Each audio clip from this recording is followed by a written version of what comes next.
coming to you live today from Frisco, Texas, and Springfield, Missouri. Yes, sir. Okay, so today we are going to talk about the problem with Zillow and internet marketing and our current market conditions.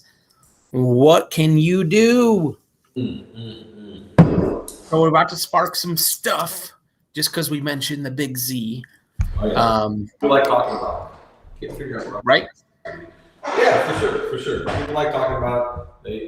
They love them, they hate them, both at the same time. It's interesting. It really is. It's a conundrum we think about and talk about often. We went back and forth on this topic all the way up until the last minute of the call. We're like, man, I don't know. Should we talk about this? Should we talk about that? Let's go with it. So here we are. Because I'm on the display, it's like, where do I look? I don't know. Right. So I'm going to say something that I did not actually say. So it was, you can't blame me if this offends you. However, somebody said at some point in a Facebook post, probably about 2 years ago, that Zillow is the price you pay for being bad at marketing yourself.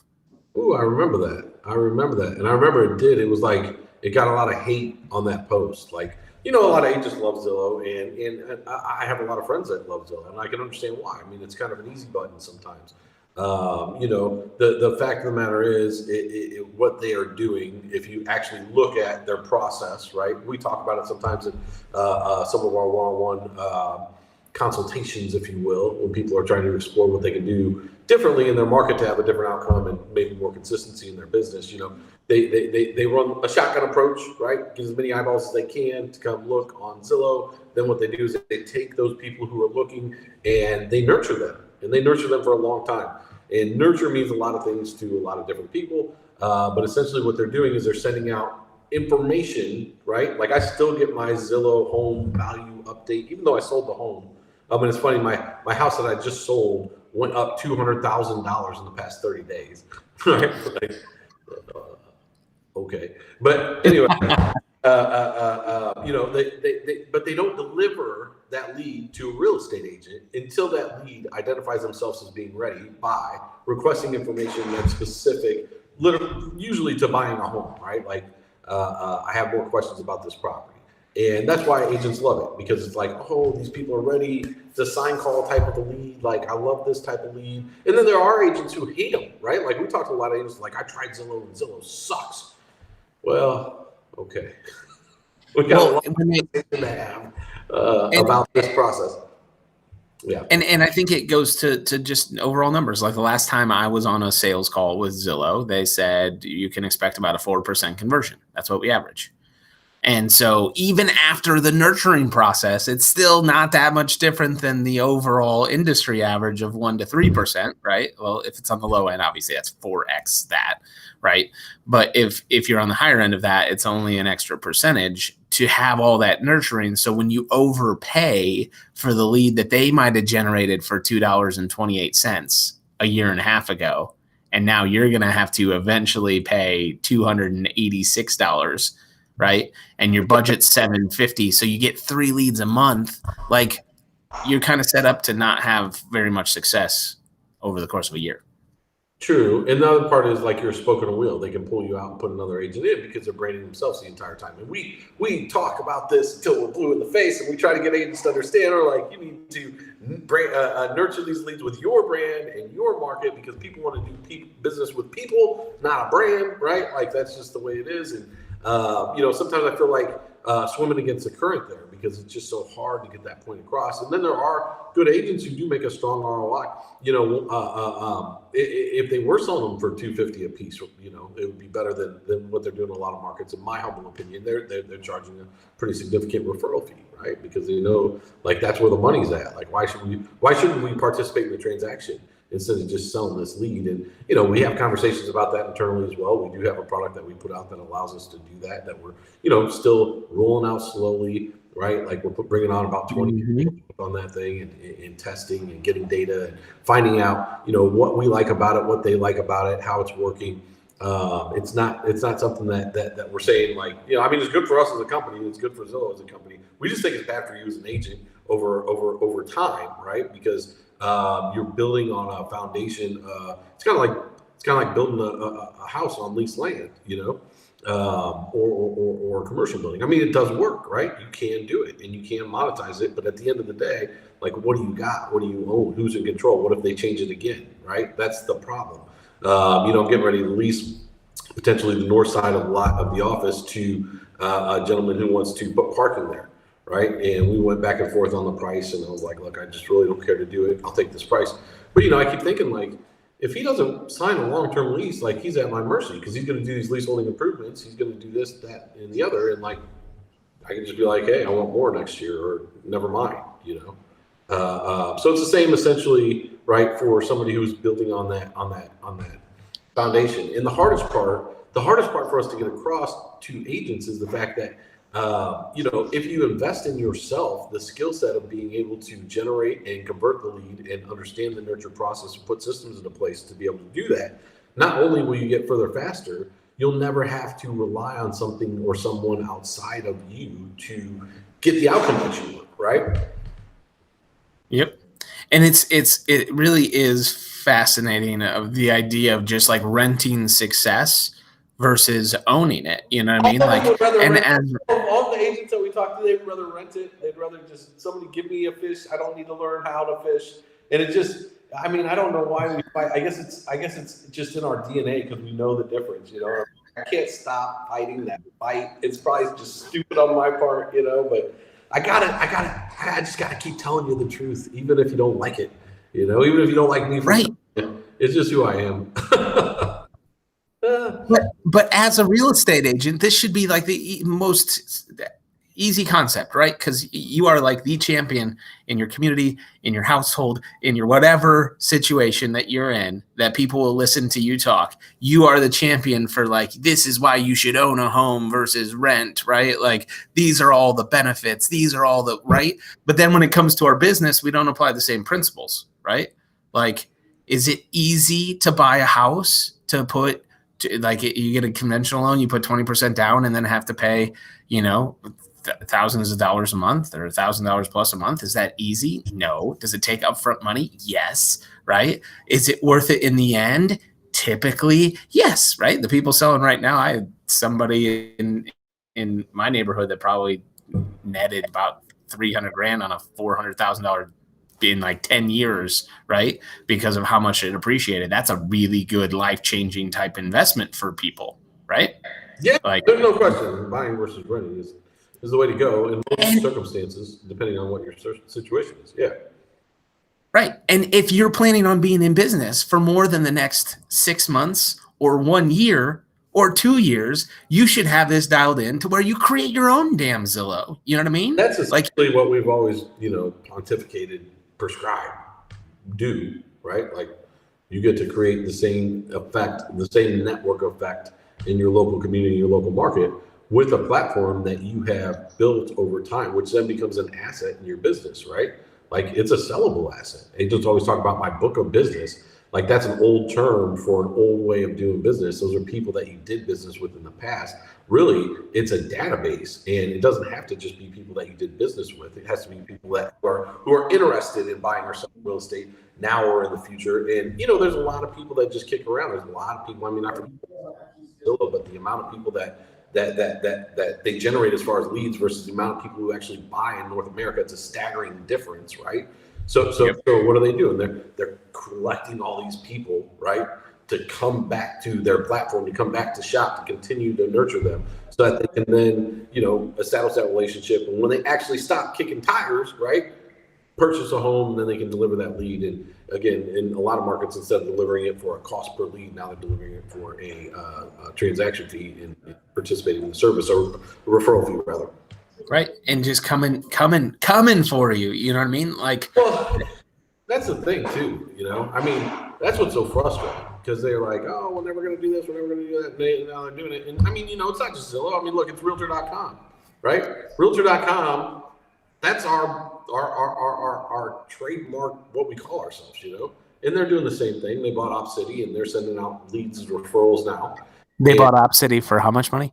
I forget, like 100 million or 200 million or something staggering. 210 million. 210 million. Yeah. And the thing about it is, like, when I talk to agents who were using it, that stopped using it, they got either behind on their referral fee, right? Like the brokerage did. And so like they had to pull off of it. And I talked to one in particular, I forget who it was, but they were like, we all had to pull together and pay an extra percentage of our commission to pay it back so we could get back on OpCity.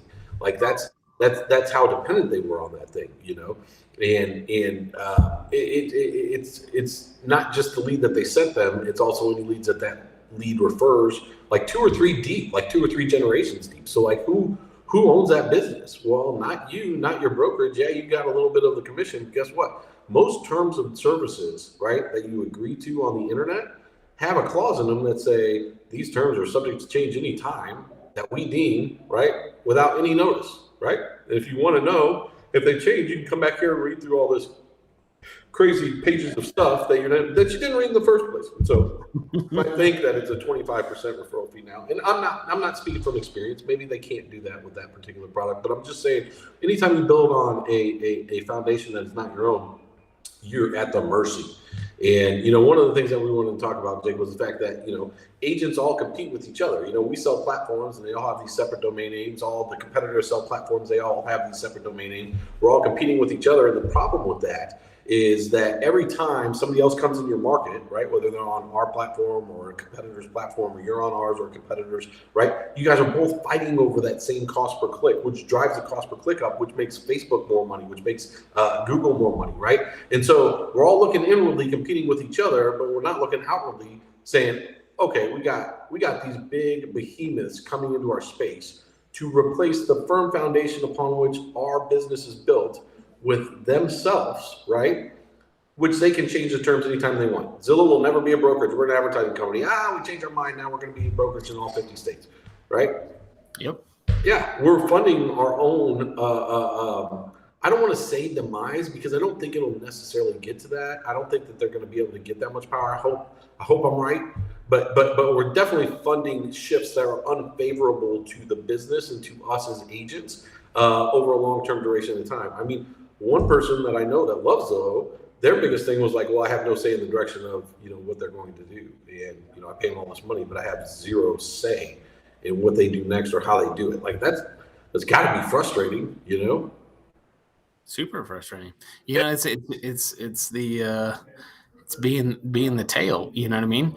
And the craziest, one of the craziest parts with this whole thing, because I think it's going to go down in textbooks as the best Trojan horse situation in the history of business. Like, hey, we're a media company. We're here to make you money. More faith in us as an industry than that. Maybe I'm stupid, but no. I think the industry can fight it off and they'll get a portion of the market share. But like which every little pop up like that in the iBuyer stuff and whatever else that comes your way, we'll get a portion. But the cool thing is that a lot of frustration that people have with Zillow is they already have an agent when they are inquiring about a specific property, right? So like the relationship won. Right? Like Zillow couldn't pry it out of that relationship that they already had. But going back to even what we were talking about at the beginning of the current market situation, I would venture to say if every single real estate agent on the planet in everywhere, right, had a better strategy can have a consistent communication with everyone in their database, past clients, their sphere, their old leads, their current leads. If they had a better platform to be able to communicate what was going on, I would venture to say that we would have more inventory than what we currently do. Why? Because I think that the education process of what's currently going on is still not completely translated throughout everybody's communities, right? I think that we are able to run ads for our clients in markets and get seller leads coming in without any problem. Like it's not like it's crazy different, more difficult to get seller leads right now than it was 6 months ago or a year ago or 10 years ago. That's for sure. But you know, right?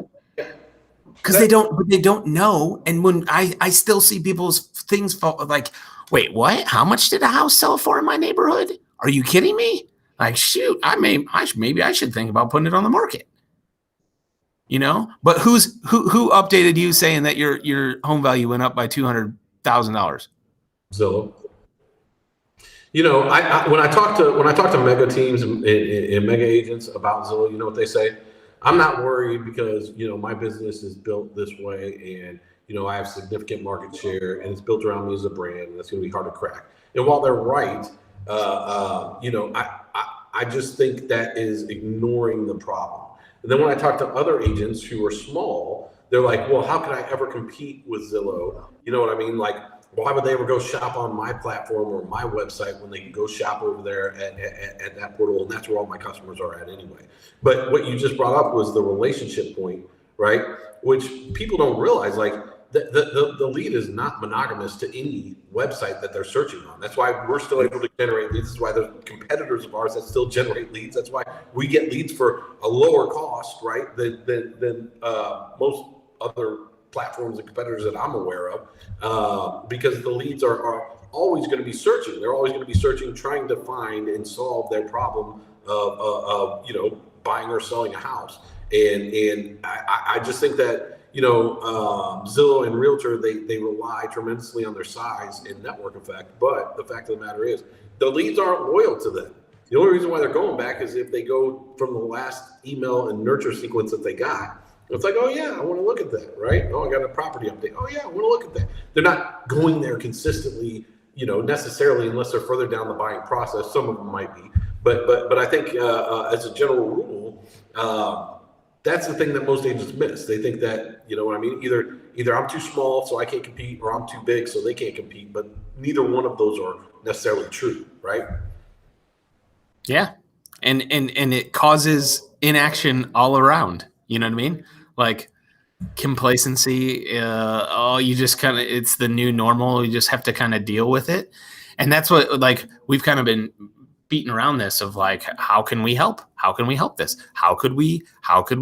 How could we help? Like band stuff together, and because like the cool thing is there's still 1.4 million real estate agents right now. You know what I mean? Like that's a lot. If you took the combined effort of everybody and pointed it all in the same direction, like you can take down behemoths that way. I mean, like, whose inventory is it, right? It's not theirs. You know what I mean? Who's getting the list? How many listings does Zillow have?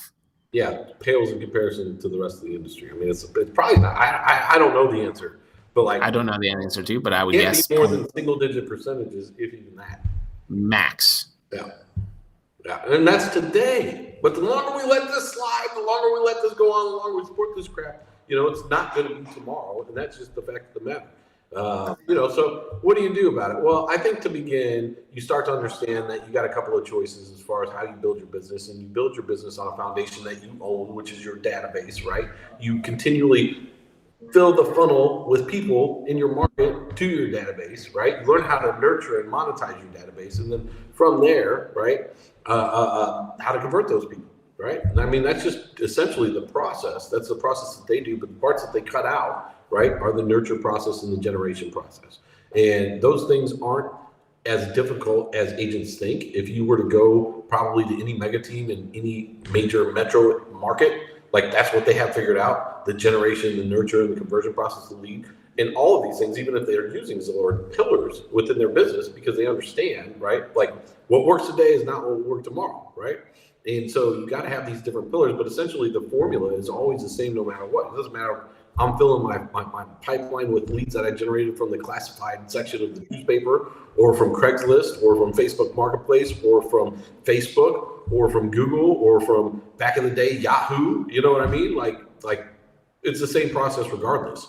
You just have to have the formula in place and the system in place to be able to be consistent with it, and you have to have delayed gratification to be able to get you to where you want to go, right? If you just want somebody right now today, and you're willing to pay 35%, right? Like, give me a call. I'm joking. But in all seriousness, there's a lot of services out there that will do that, to an extent for you. But I would caution you, it's kind of like getting a payday loan, right? You don't want to structure your finances around the reliance of a payday loan, because eventually it's going to catch up, and it's not going to be a good outcome, right? You can do it once or twice, but it's like crack. get a hit of that credit, now you're stuck. You know what I mean? You get a hit of that. You know what I mean? I'm serious, man. I'm serious. That's a Kanye West lyric. But I'll just keep preaching the truth until I'm blue in the face. I don't care. Just gonna keep going. Right now, I think it would be hard to be Zillow. I think they might have a difficult time. You know what I mean? Like pushing out buyer leads at the capacity they have been in the past, for the price that they have been in the past, considering that inventory is tight. And I don't think they do a whole lot around sellers, other than generating leads for themselves so that they can buy their house and make the spread. But I could be wrong. It's been a minute since I've researched. Yeah. The only thing that I've seen different is they have that option when you go through the seller funnel is like, do you want to see what it would in the markets that they are buying houses? Do you want to see what our offer would be, or would you like to go the traditional route? But what's terrifying, and I wish I would have taken a screenshot of it, was them comparing why you should sell to Zillow versus list with an agent without saying list with an agent, because they couldn't actually say that without pissing off like 80% of the revenue source, right? Yeah.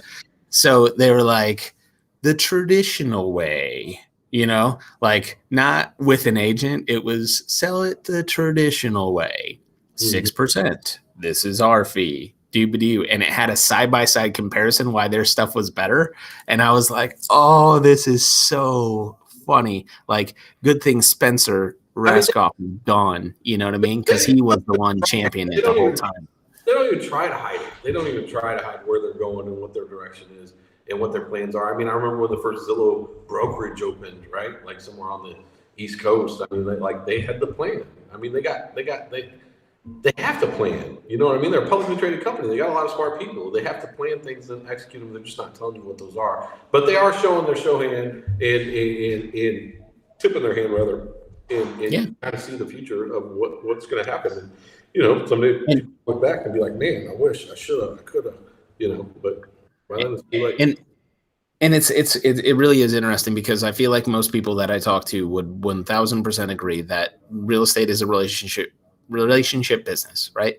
And it's like local, right? And there's like so many things. It's like, okay, so this is true, this is true, this is true, this is true. So therefore you should do this. And it's like, but wait a second, right? It's like, I know I need to lose weight to get healthy, right? And I want to be healthy. And I know I should exercise. I know I should do this. I know I should do that. Here's the plan. And it's like, oh, but that's kind of hard. You know what I mean? It's just not that easy button. And like generally, like it's just 2021. Like we are getting spoiled as a society with like buttons that make stuff easier. And like now. It's the dopamine hit you get from taking action that doesn't require work, right? Endorphins come from the work. And so, most people don't want the endorphins. They just want the dopamine, because that's what they're addicting us. I mean, every time we look at our phone, I mean, everybody knows, Facebook is totally, what's the term? It's going to drive me nuts. I'll have to look it up after this, but essentially programming our brains for this distraction hit, right? Like this dopamine hit over and over. Anytime you buy something, you get that right away. You buy a workout product, you're like, oh, I feel so good, mission accomplished, and the workout product gets there, right? We always joke about the Total Gym because it's like made to fold up flat, so you can slide it on your bed and forget that you have it. You know what I mean? Because that's how those products are. The people who buy them, that's generally what their goal is to accomplish, getting that hit. Boop, swiping the card, But if you want to be in this business, well, I'll never forget. Like one of my mentors, he said, "Listen, kid, if you want to make money in this business, you got to work." And I was like, "Oh, he's right. I do got to work." But what happened is worth working for. I mean, if you want a big, robust business and you want to have the lifestyle that you think real estate can bring you, well, then you got to put in some work. But the good news is, once you get the foundation built, that part of the work's done, right? You can reap the rewards consistently over and over and over. You know what I mean? Build a business that works harder for you than you do for it. You know what I mean? Like that 100% is true when you build something that you own. Right. I was talking to somebody the other day, and we'll kind of close out with this. They were talking about the difference between, the old path of having a specific career, working in that career for 30 years, getting some type of retirement, and how safe that was. And I was like, the only thing that I know that's safe is what you invest in yourself so that nobody can take it away from you. That's it. That and some prayer. You know, I was like, those are the only two things I got. And then my buddy's dad worked for Lucent Technologies for all of his career. It was AT&T, then Lucent, had $1 million in stock, right? Like was going to retire. Lucent goes belly up, right? He loses all of his stock, loses all of his retirement. Next thing I know, he's a lot porter at rent-a-car place. And, you know, I mean, that old way of thinking just doesn't work in the same manner. And my point was, you have to invest in yourself. And, you know, that comes with doing the work. That comes with building the foundation. That comes with learning some things that you didn't learn before. And, you know, it's a fun process because you get to become who you need to in order to achieve what you want to. It's a fun process. Anyway, with that, let's get out of here, Jake. I don't know if we're on time, over time. 25 minutes, so we good. So, right. Like we always say here at Market Maker, you are always just one pre-position appointment away. Every day. And if you want some help with these things, go to marketmakercall.com. Check it out. Boom. Go get it.